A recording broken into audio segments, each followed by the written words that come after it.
Berdasarkan artikel penerapan prinsip kebebasan berkontrak dalam kontrak pengadaan barang dan jasa pemerintah di Indonesia. Perjanjian atau kontrak melahirkan hubungan hukum bagi para pihak yang mengadakan perjanjian.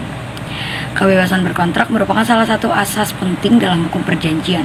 Berdasarkan pasal 1338 KUH Perdata menyebutkan bahwa semua perjanjian yang dibuat secara sah mengikat para pihak sebagai undang-undang. Pasal 1338 KUH Perdata tersebut pada dasarnya memuat prinsip kebebasan berkontrak, yakni setiap orang bebas untuk mengadakan atau tidak mengadakan kontrak, bebas untuk mengadakan kontrak dengan siapa yang dikehendaki, bebas untuk menentukan isi kontrak, bebas pula untuk menentukan bentuk kontrak, dan bebas menentukan ketentuan-ketentuan hukum yang berlaku dalam kontrak. Di Indonesia, penerapan prinsip kebebasan berkontrak tidak bersifat mutlak. Ada pembatasan-pembatasan tertentu yang diatur dalam KUH Perdata maupun peraturan perundang-undangan lainnya. Pembatasan kebebasan berkontrak yang diatur dalam pasal 1321 KUH Perdata yang menyatakan bahwa tidak ada kebebasan dalam kesepakatan yang diberikan atas dasar paksaan, kekhilafan, dan penipuan. Selain pembatasan yang terdapat dalam KUH Perdata, kebebasan berkontrak juga dipengaruhi oleh makin berpengaruhnya ajaran itikat baik, di mana itikat baik ini tidak hanya ada pada pelaksanaan kontrak, tetapi juga harus ada pada saat dibuatnya kontrak. Lalu makin berkembangnya ajaran penyalahgunaan keadaan. Maryam Darus Badrul Zaman mengemukakan bahwa pemberlakuan ruang lingkup atau bentuk-bentuk kebebasan berkontrak menjadi semakin sempit dilihat dari berbagai segi, yaitu dari segi kepentingan umum, segi perjanjian baku atau standar, dan segi perjanjian dengan pemerintah. Dalam hubungan dengan perjanjian standar, kebebasan berkontrak pada dasarnya memberikan ruang kebebasan pada para pihak.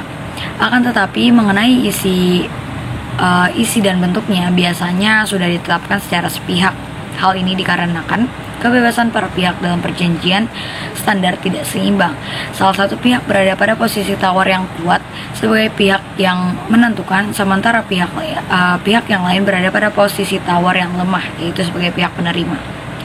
Pemanfaatan bentuk-bentuk kontrak baku dalam hubungan bisnis pada dasarnya tidak dilarang. Hal ini dapat ditafsirkan dari ketentuan pasal 1338 KUH Perdata dari kata semua, yaitu ada kebebasan bagi setiap subjek hukum untuk menentukan bentuk perjanjian. Melalui asas kebebasan berkontrak, subjek hukum ini mempunyai kebebasan untuk membuat perjanjian, termasuk untuk membuka peluang pada subjek hukum untuk membuat perjanjian baru yang belum diatur dalam KUH Perdata agar dapat mengikuti kebutuhan masyarakat akibat perkembangan zaman.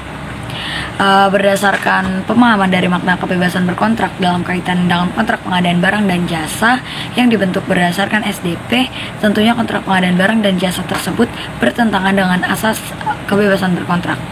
Kontrak sebagai hubungan hukum antara dua pihak atau lebih didasarkan pada kata sepakat untuk menimbulkan suatu akibat hukum, sehingga kedua belah pihak ini sepakat untuk menentukan kaidah atau hak dan kewajiban yang mengikat para pihak untuk dijalankan. Kesepakatan menimbulkan akibat hukum yang adil dalam bentuk hak dan kewajiban sesuai dengan proporsionalnya. Maka untuk memenuhi kontrak yang berkeadilan tersebut, pemerintah perlu melakukan perubahan terhadap ketentuan mengenai hak dan kewajiban para pihak dalam proses pembentukan kontrak.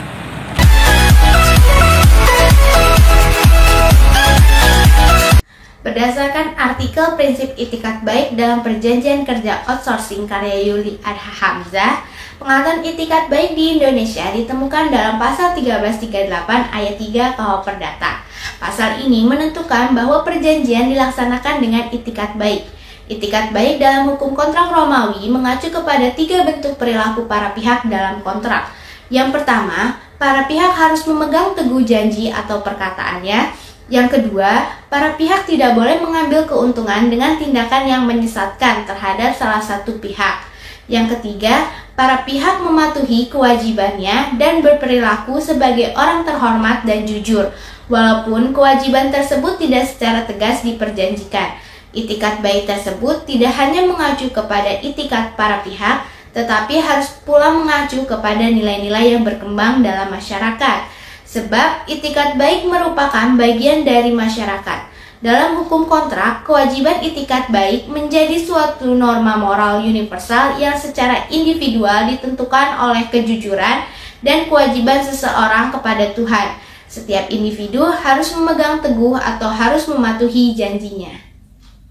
Konsep itikat baik dalam hukum kontrak ini menggunakan standar moral subjektif yang didasarkan pada kejujuran individual. Konsep ini jelas berkelainan dengan konsep itikat baik dalam hukum Yunani dan Romawi yang memandang itikat baik sebagai suatu universal social force. Pengertian itikat baik secara subjektif adalah kejujuran seseorang yang ada pada waktu diadakannya perbuatan hukum.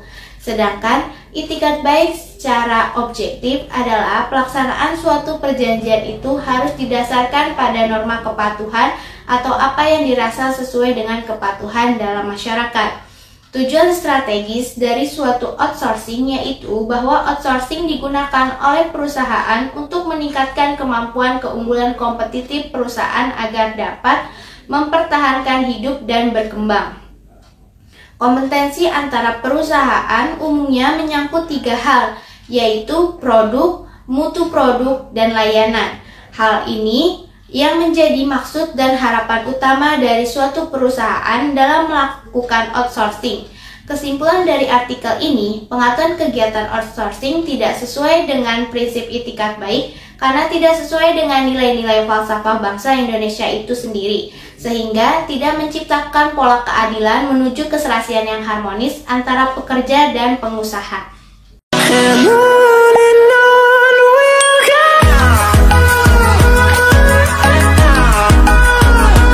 Sebagai Putri dengan NIM 2210611095 akan menjelaskan salah satu prinsip perjanjian yaitu kesepakatan. Dalam pasal 1320 Kitab Undang-Undang Hukum Perdata, kesepakatan menjadi salah satu syarat sah terjadinya perjanjian. Lalu, kesepakatan juga dapat dipakai untuk menyelesaikan sebuah sengketa. Contohnya adalah sengketa atas permohonan intervensi pihak ketiga dalam Undang-Undang Nomor 30 Tahun 1999 tentang arbitrase dan alternatif penyelesaian sengketa.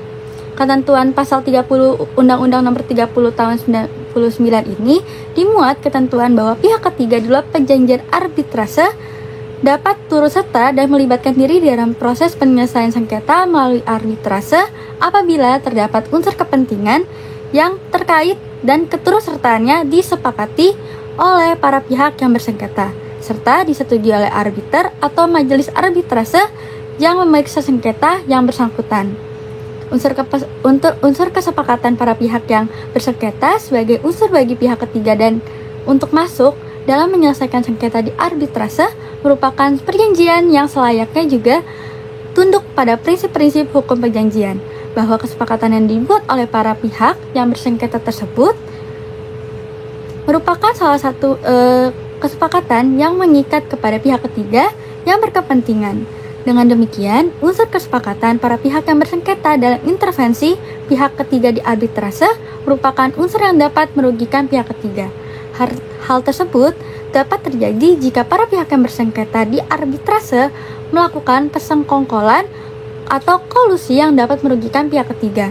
Kolusi yang dapat merugikan pihak ketiga dengan melakukan kesepakatan yang tidak memperbolehkan pihak ketiga masuk dalam penyelesaian sengketa tersebut, meskipun pihak ketiga tersebut memiliki kepentingan dalam sengketa. Bahwa mengenai sebuah perjanjian atau kesepakatan yang mengikat bagi pihak ketiga diatur dalam pasal 1317 Kitab Undang-Undang Hukum Perdata yang lebih dikenal dengan pengecualian terhadap privacy of contract. Adapun ketentuan dalam pasal 1317 tersebut menyatakan dapat diadakan perjanjian untuk kepentingan orang ketiga bila suatu perjanjian yang dibuat untuk diri sendiri atau suatu pemberian kepada orang lain mengandung syarat semacam itu. Lebih lanjut ditentukan bahwa siapapun yang telah menentukan suatu syarat tidak boleh menarik kembali jika pihak ketiga menyatakan akan mempergunakan syarat itu. Dalam prinsip perjanjian sendiri, kesepakatan merupakan hal yang penting karena kesepakatan merupakan persetujuan dari para pihak yang melakukan perjanjian termasuk pihak ketiga. Sekian dari saya, terima kasih.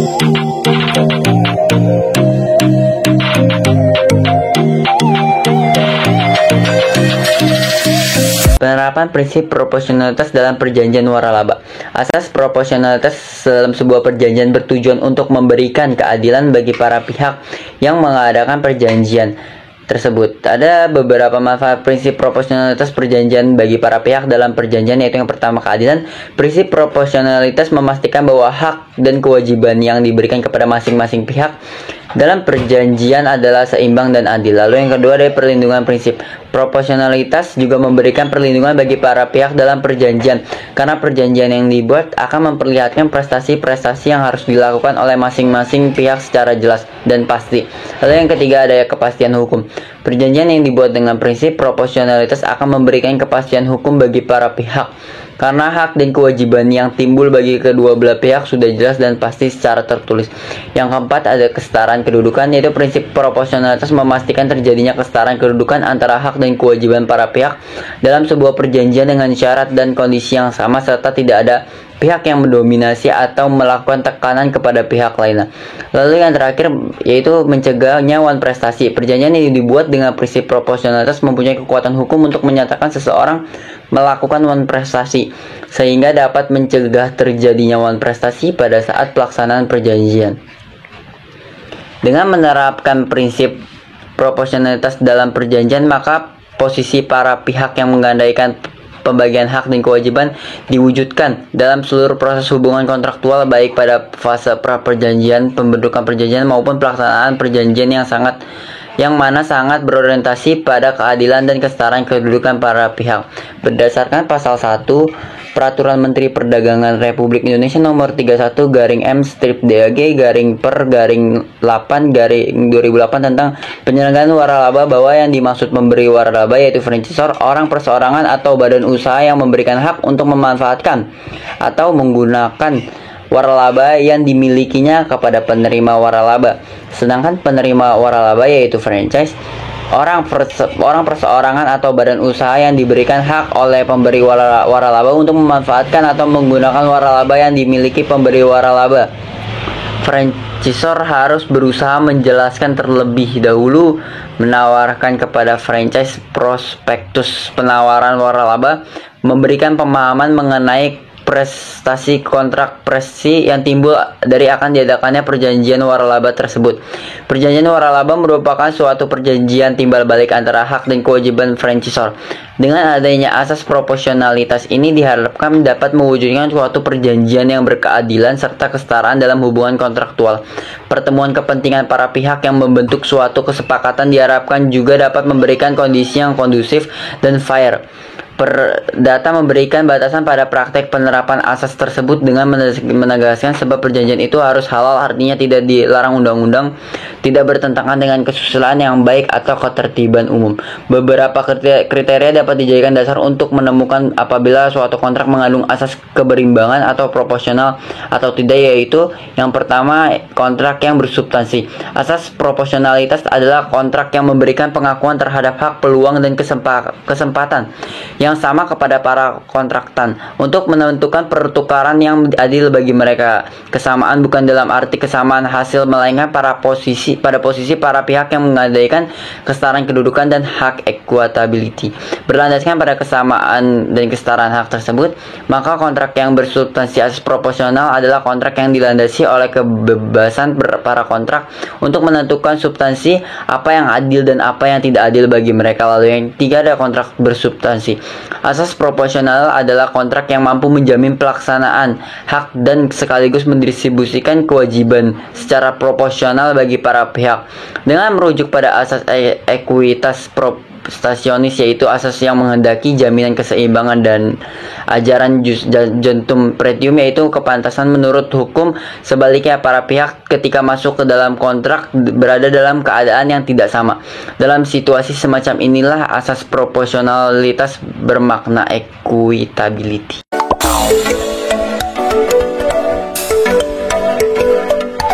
Assalamualaikum warahmatullahi wabarakatuh. Perkenalkan, nama saya Muhammad Ramazan Hidayat dengan NIM 2210611087. Oke. Di sini saya akan menjelaskan tentang prinsip perjanjian kepribadian atau personality. Oke. Dalam perjanjian tentulah mengikat para pihak yang melakukan perjanjian. Pihak pertama, pihak kedua, dan pihak ketiga. Namun, dalam prinsip perjanjian kepribadian yang sudah tercantum dalam pasal 13-15 KUH Perdata yang berbunyi, tak seorang pun dapat mengikatkan dirinya atas nama sendiri atau meminta ditetapkannya suatu perjanjian daripada untuk dirinya sendiri. Serta pasal 1340 KUH Perdata yang berbunyi, persetujuan hanya berlaku antara pihak-pihak yang membuatnya. Persetujuan tidak dapat merugikan pihak ketiga. Persetujuan tidak dapat memberi keuntungan kepada pihak ketiga selain dalam hal yang ditentukan dalam pasal 13-17. Yang berarti bahwa perjanjian hanya berlaku bagi para pihak yang membuat perjanjian. Perjanjian itu tidak boleh merugikan ataupun menguntungkan pihak ketiga, kecuali dalam hal terjadi derdeng bending. Oke. Bila kita bandingkan dengan asas perjanjian kebebasan berkontrak, hampir sama seperti asas perjanjian kepribadian. Dengan objek outsourcing di mana asas perjanjian kepribadian menjelaskan objek para pihaknya yang membuat perjanjian. Oke, sedangkan asas perjanjian kebebasan berkontrak menjelaskan tentang subjek isinya atau bentuk perjanjiannya. Jika dalam kasus outsourcing, asas perjanjian kebebasan berkontrak malah dibatasi dalam bentuk dan isinya hingga dalam perjanjiannya. Nah, jadi outsourcing tersebut tinggal tanda tangan saja. Nah, sedangkan untuk asas perjanjian kepribadian dilakukan oleh dua para pihak, yaitu seperti perusahaan user dengan perusahaan penyedia tenaga kerja, dan itu saling menguntungkan dan saling memenuhi isi perjanjian. Bila kita visualisasikan pada perjanjian kepribadian, seperti seorang pasutri hendak mengajukan kredit pada sebuah bank. Apabila nantinya pasutri tersebut tidak melaksanakan kewajibannya, yaitu membayar angsuran, maka bank sebagai kreditur tidak dapat menaikkan angsurannya kepada pihak ketiga, seperti orang tua dari pasutri atau keluarga yang berhubungan dengan pasutri tersebut. Nah, dengan manfaat atau kelebihan dari perjanjian kepribadian ialah, pertama, melindungi kebebasan individu dalam mengatur hubungan hukumnya dengan pihak lainnya. Yang kedua, menjamin keadilan bagi para pihak dalam perjanjian. Yang ketiga, pencegahan penggunaan atau eksploitasi dalam hubungan hukum antara pihak-pihak yang terlibat. Yang keempat, menolak bahwa suatu perjanjian hanya berlaku antara pihak-pihak yang membuatnya. Yang kelima, memberikan kepastian hukum bagi pihak dalam perjanjian. Nah, asas kepribadian ini sangat penting untuk menjaga kebebasan individu dalam mengatur hubungan hukumnya dengan pihak lainnya. Dengan adanya asas kepribadian, setiap individu dapat menjaga kepentingan dan hak pribadinya dalam suatu perjanjian. Prinsip ini juga membantu mencegah perlindungan dan eksploitasi dalam hubungan hukum antara pihak-pihak yang terlibat. Dengan demikian, asas kepribadian memberikan manfaat yang besar bagi pihak-pihak dalam perjanjian untuk memastikan bahwa hak dan kewajiban mereka dilindungi. Ya, terima kasih.